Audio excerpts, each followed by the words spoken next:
My name's Natasha Bellefort, and this is Becoming Her Anyways. Women, have you ever felt like your worth was tied to whether a man chose you?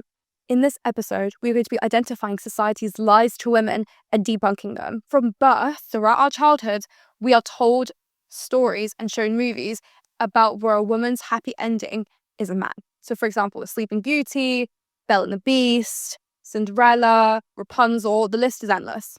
All of these women supposedly had no lives, no ambitions, no goals before they met that man, before they met their savior, right? Basically, they didn't have anything until they had a husband, right? Essentially, what that's done is through when we were very young, we have been taught through these kind of movies and stories and whatever, that our worth comes from whether a man chooses us. And we're taught as young women to find a man and have children. But it's not just that. It's a lot more subtle than this. It's a lot more about gaining validation in today's age rather than simply having children. But it's all kind of feeding into the same narrative, right? Essentially, as women are growing up, we are told that our life centers around a man. Now, we are not told this directly. No one actually sits us down and tells us this. We are shown a message throughout our life, subtly, through everyone around us, through society. We are taught, find a man. Because guys, you guys can't remember a time when someone actually told you this, right? Generally speaking, I can't remember anyone sitting me down and telling me, you need to find a man.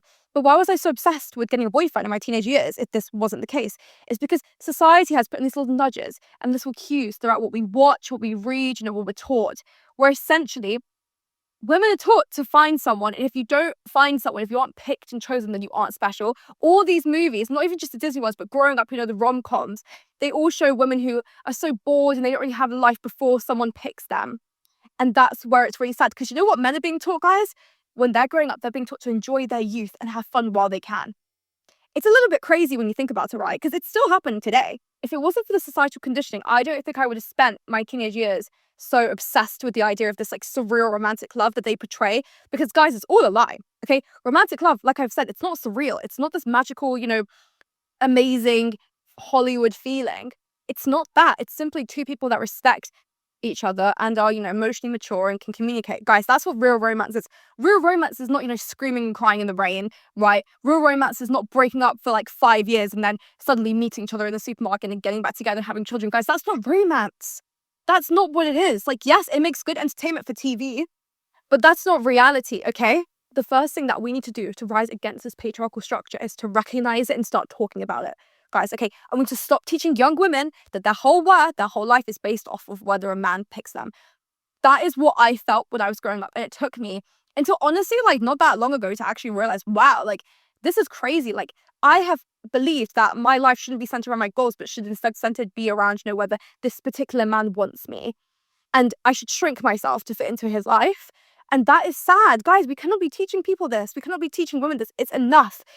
The patriarchy has lasted too long. Now, to go further into this little critique, we're going to talk about how marriage actually benefits men traditionally, right? And how relationships generally benefit men. And once we start understanding this, we'll understand why they had to condition women at such a young age to get them hooked, right? Traditionally, marriage has brought men a housewife, right?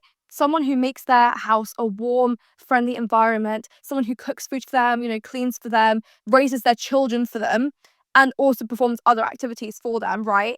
While they would go to work and have their entire life outside of the home and generally cheat on their wives. Obviously, not all the men, but a huge amount of married men cheat, right?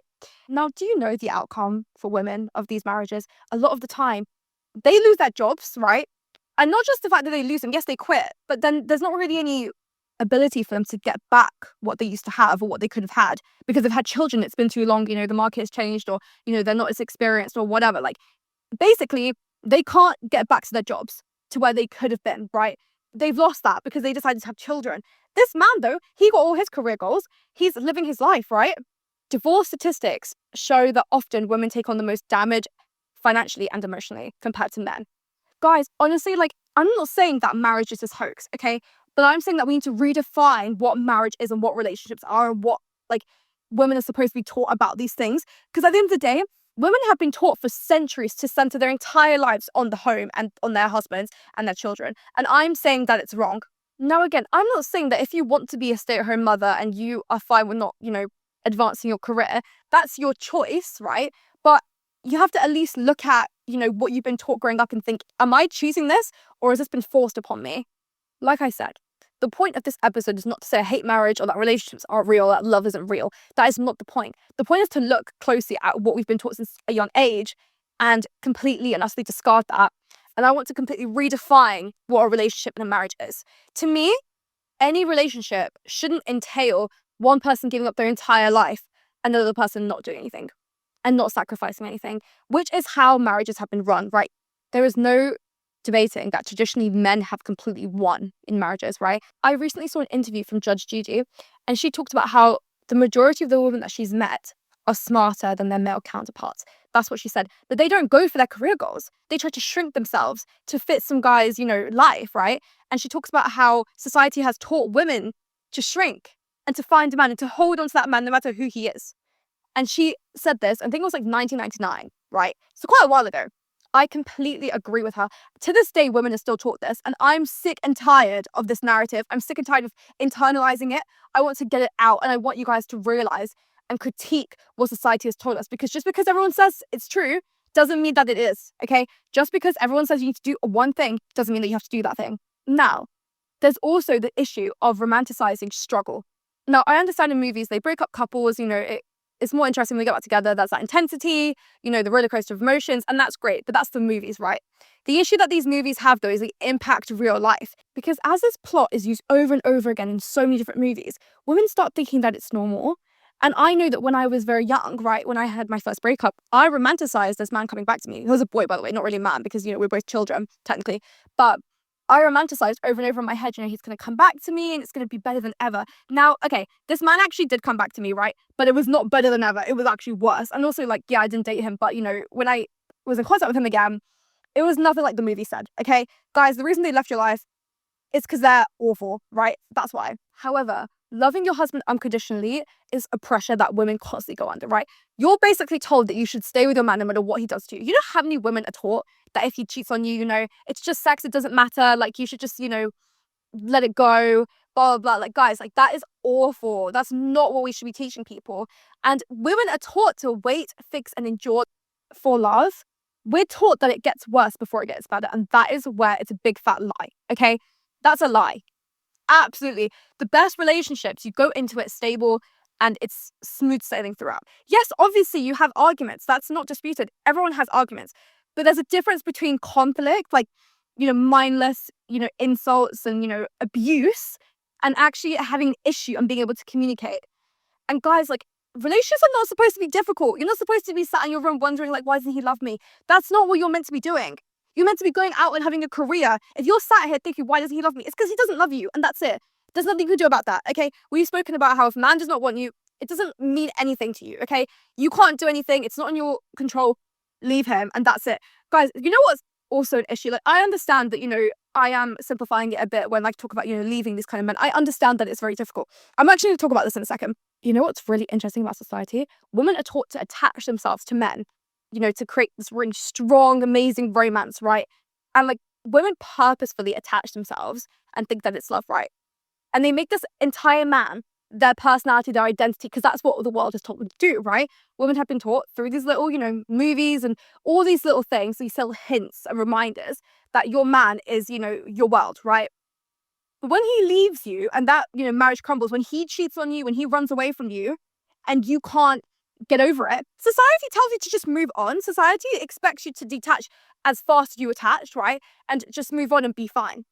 And that is so wrong, because you can't have one or the other. You can't have someone incredibly attached and in love because society has told them to cling on to this person. And once this person has walked away from you, you're meant to just go, okay, it's fine. Obviously not. How does that work? How does that work? How are we supposed to get over someone in a month if we make them our entire lives? The answer is, don't make someone your entire life just because society told you to.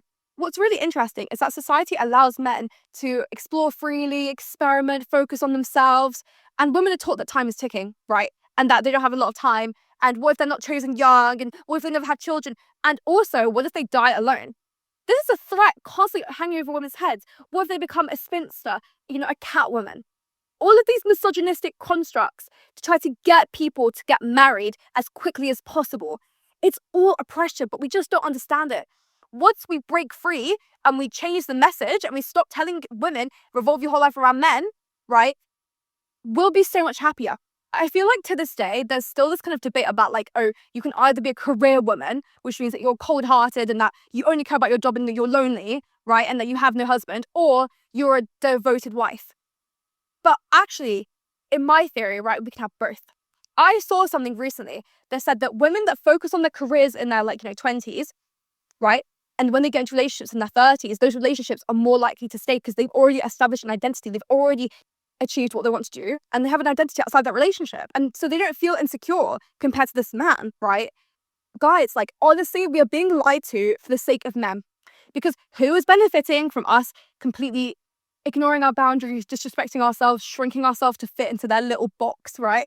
Guys, honestly, we women have to rise up. Start teaching young women to focus on their careers. Start telling them that that's the most important thing, okay? And tell them that relationships are secondary, okay? Because honestly, it's ridiculous. I hate these Disney movies. Yes, obviously they're so nice and, blah, blah, and they're vintage and, so aesthetic, right? But the messages that they give young women are disgusting, in my opinion. And I'm saying this as a woman that grew up with these movies, with these messages, being told that men are so important. No, they're not. No, they're not.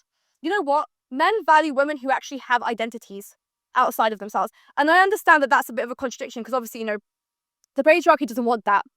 But men who respect their wives, respect them because their wives haven't attached their entire identity to this relationship, right? They know that their wife can leave them if they want to, okay? Because they're their own person. They're not just an extension of you. At the end of the day, guys, women who prioritize themselves are a threat to society because they're going to become so much more successful than the women who just constantly fantasized about relationships that will never exist, okay? Love that will never, ever exist because it's movie made. It's not real. It's scripted. It's a lie, okay? This is why single men are portrayed as bachelors who, really chill and really laid back and, they got these women and they're really interesting and funny and entertaining or whatever, right? And women are depicted as spinsters, if they don't have a husband, right? They're, cold and bitter, It's crazy. Guys, we have to actually start realizing this consciously to fight against these stupid structures and actually achieve good lives, have a nice, fulfilling life. I'm going to leave you guys with this thought. Question everything that you were ever taught about love, marriage, and womanhood.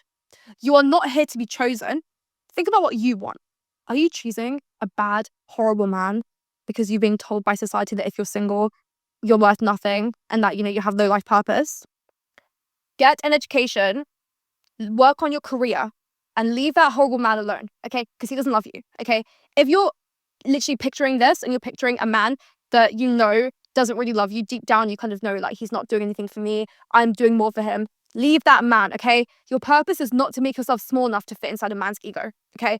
Let's think about what society has taught us and let's disagree and let's say no. Guys, thank you so much for listening. My name's Natasha Bellefort and this is Becoming Her Anyways.